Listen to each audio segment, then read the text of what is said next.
युवा किसान की बेरहमी से हत्या, 5 आरोपी गिरफ्तार। तालुका के अलीम्बर गांव के बाहरी इलाके में 11 नवंबर 2023 की आधी रात को एक युवा किसान की हत्या के मामले की जिला पुलिस ने जांच की और 5 आरोपियों को गिरफ्तार किया।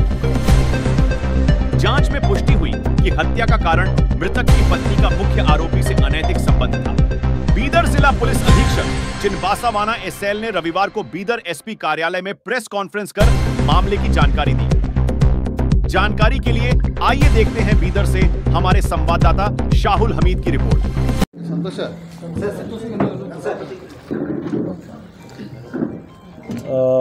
ದಿನಾಂಕ 11/11/2023 ರಾತ್ರಿ 9 ಗಂಟೆಯಿಂದ 12/11/23 ಬೆಳಗ್ಗೆ 7 ಗಂಟೆ ಮಧ್ಯದಲ್ಲಿ ಯಾರೋ ಅಪರಿಚಿತರು ಯಾವುದೋ ಉದ್ದೇಶದಿಂದ ಬೀದರ್ ತಾಲೂಕಿನ ಪೋಮಾತಾಂಡ ಅಲಿಯಂಬರ್ ರೋಡ್ನ ಬ್ರಿಡ್ಜ್ ಬಳಿ ಒಬ್ಬ ವ್ಯಕ್ತಿ ಅಮಿತ್ ತಂದೆ ಲಕ್ಷ್ಮಣರಾವ್ ವಿಲಾಸ್ಪುರ್ ಈತನಿಗೆ ಹಣೆಯ ಮುಂಭಾಗ, ತಲೆ ಮಧ್ಯೆ ಮತ್ತು ತಲೆ ಹಿಂಭಾಗದಲ್ಲಿ ಯಾವುದೋ ಆಯುಧದಿಂದ ಹೊಡೆದು ಭಾರೀ ರಕ್ತಗಾಯ ಮಾಡಿ ಕೊಲೆ ಮಾಡಿರ್ತಾರೆ. ಈ ಮೃತ ಕೂಡ ಏನು ಚಲಾಯಿಸ್ತಾ ಇದ್ದಂಥ ಒಂದು ಸುಜುಕಿ ಎಕ್ಸೆಸ್ 125 ಅಂತ ಹೇಳಿ ಒಂದು ದ್ವಿಚಕ್ರ ವಾಹನ ಇದೆ, ಅದು ಕೂಡ ಅಲ್ಲೇ ಬಿದ್ದಿರ್ತದೆ. ಅಲ್ಲದೆ ಅದಕ್ಕೆ ಕೂಡ ಏನಂದರೆ ರಕ್ತದ ಕಲೆಗಳು ಸಹ ಕಂಡು ಬಂದಿರ್ತದೆ. ಸದರಿ ಘಟನಾ ಸ್ಥಳಕ್ಕೆ ಬೀದರ್ ಜಿಲ್ಲೆಯ ಶ್ವಾನದಳ ಮತ್ತು ಸೀನ್ ಆಫ್ ಕ್ರೈಮ್ ಆಫೀಸರ್ಸು, ನಮ್ಮ ತನಿಖಾಧಿಕಾರಿಗಳು, ಜೊತೆಗೆ ಕಲಬುರಗಿಯಿಂದ FSL ವ್ಯಾನ್ ಕೂಡ ನಾವೇನಂದರೆ ತರಿಸಿದ್ವಿ. ಅವರು ಭೇಟಿ ನೀಡಿರ್ತಾರೆ ಮತ್ತು ಅಲ್ಲಿರುವಂಥ ಸಾಕ್ಷ್ಯಗಳನ್ನು ಕಲೆ ಹಾಕಲಿಕ್ಕೆ ಸಹಾಯ ಮಾಡಿರ್ತಾರೆ. ಈ ಘಟನೆಗೆ ಸಂಬಂಧಪಟ್ಟಂತೆ ಆ ಮೃತನ ಏನು ಹೆಂಡತಿ ಇದ್ದಾರೆ ಚೈತ್ರ ಅಂಥೇಳಿ, ಅವ್ರನ್ನ ಮೈಸೂರಿಂದ ಬಂದವರು ದೂರು ನೀಡ್ತಾರೆ. ಆ ದೂರಿನ ಆಧಾರದ ಮೇಲೆ ಜನವಾಡ ಪೊಲೀಸ್ ಠಾಣೆಯಲ್ಲಿ ಕ್ರೈಮ್ ನಂಬರ್ 145/2023 ಮರ್ಡರ್ ಕೇಸು 302 IPCನಲ್ಲಿ ದಾಖಲಾಗ್ತದೆ.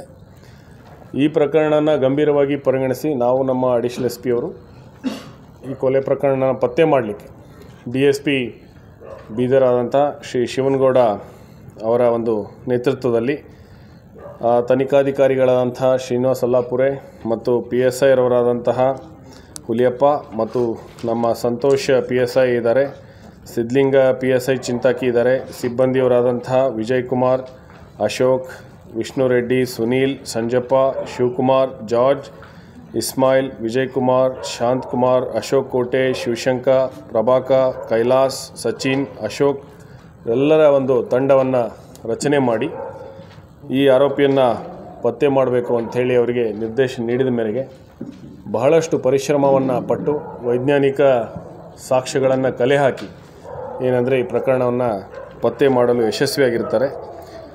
ಈ ಪ್ರಕರಣದ ಹಿನ್ನೆಲೆ ತನಿಖೆ ಬಗ್ಗೆ ಹೇಳೋದಾದರೆ, ಈ ಪ್ರಕರಣಕ್ಕೆ ಸಂಬಂಧಪಟ್ಟಂತೆ ನಾವು ಆ ಮೃತ ಏನು ಅಮಿತ್ ಇದ್ದಾರೆ ಅವ್ರ ಮನೆ ಪಕ್ಕದಲ್ಲಿ ಇರುವಂತಹ ಒಬ್ಬ ಏನು ಅವ್ರ ನೇಬರ್ ಇದ್ದಾರೆ, ಅವರು ನಾವಿಲ್ಲಿ ಹೆಸರುಗಳನ್ನು ಹೇಳ್ತಾ ಇಲ್ಲ ಯಾಕಂದರೆ ಅವರು ಸಾಕ್ಷಿಗಳಿದ್ದಾರೆ. ಅದಕ್ಕೆ ಅವರ ಒಂದು ನೀಡಿದಂತಹ ಒಂದು ಮಾಹಿತಿ ಏನಂದರೆ ದಿನಾಂಕ 6ನೇ ತಾರೀಕು ಅಮಿತ್ ಏನಂದರೆ ಮುಂಜಾನೆ ಇವರಿಗೆ ಹೇಳ್ತಾರೆ ಏನಂದರೆ ಹಿಂದಿನ ದಿನ 5ನೇ ತಾರೀಕು 5/11/2023 ಹೊನ್ನಿಕೇರಿಯಲ್ಲಿರುವಂಥ ರವಿ ಪಾಟೀಲ್ ಅನ್ನುವಂಥ ಒಬ್ಬ ವ್ಯಕ್ತಿ ತನ್ನ ಟೊಮೆಟೊ ಬೆಳೆಗೆ ಏನಂದರೆ ಔಷಧನ ತರಲಿಕ್ಕೆ ಏನಂದರೆ ಮೋಟರ್ ಸೈಕಲ್ ಕೊಟ್ಟು ಇವನಿಗೆ ಅಮಿತ್ನಿಗೆ ಉದ್ಗಿರ್ ಕಲಿಸಿರ್ತಾನೆ.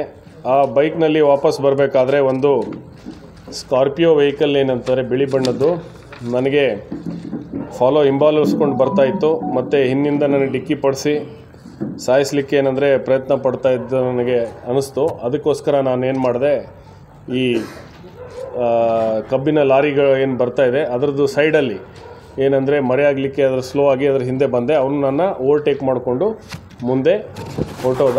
ಆಮೇಲೆ ನಾನು ಬಂದುಬಿಟ್ಟು ಒಂದು ಪೆಟ್ರೋಲ್ ಬಂಕ್ ಬರ್ತದೆ, ಆ ಬಳಿಯಲ್ಲಿ ಏನಂದರೆ ಅಡಕ್ಕೊಂಡು ನಿಂತ್ಕೊಂಡೆ.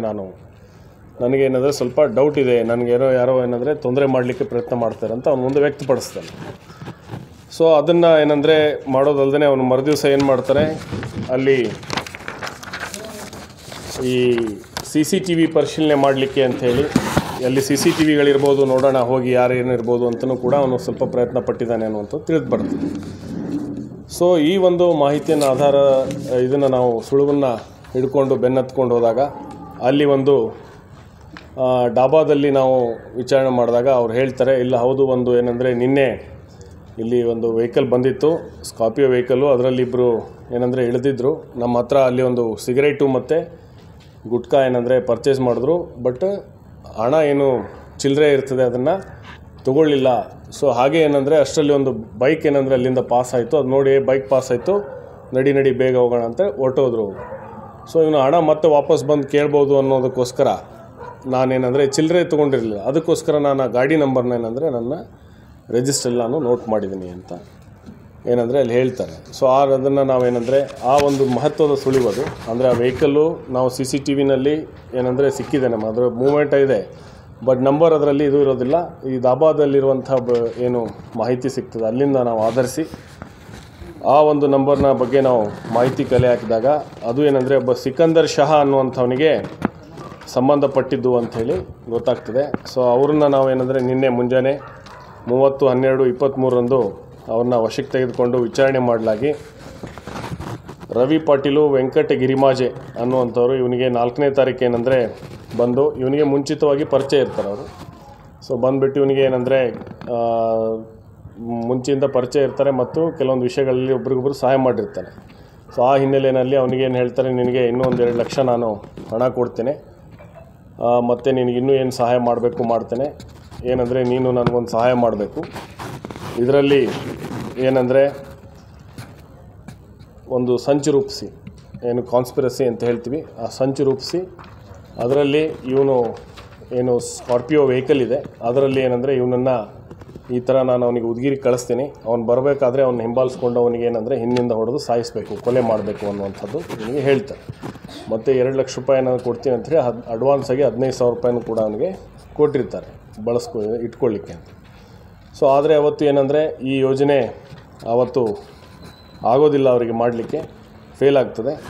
ಅದಾದಮೇಲೆ ಮತ್ತೆ ಏನಂದರೆ ಇವನು ವೆಂಕಟ ಗಿರಿಮಾಜೆ ಮತ್ತು ಅವನ ಮಗ ಇನ್ನೊಬ್ಬರಿದ್ದಾನೆ ಆಕಾಶ್ ಗಿರಿಮಾಜೆ ಅಂಥೇಳಿ, ಅವನನ್ನು ಏನಂದರೆ ರವಿ ಪಾಟೀಲು ಏನಂದರೆ ಮತ್ತೆ 11ನೇ ತಾರೀಕು ಏನಂದರೆ ಮುಂಜಾನೆ ಕರೆಸ್ಕೊಂಡು ಇದ್ರ ಬಗ್ಗೆ ಏನಂದರೆ ಹೇಳ್ತಾನೆ.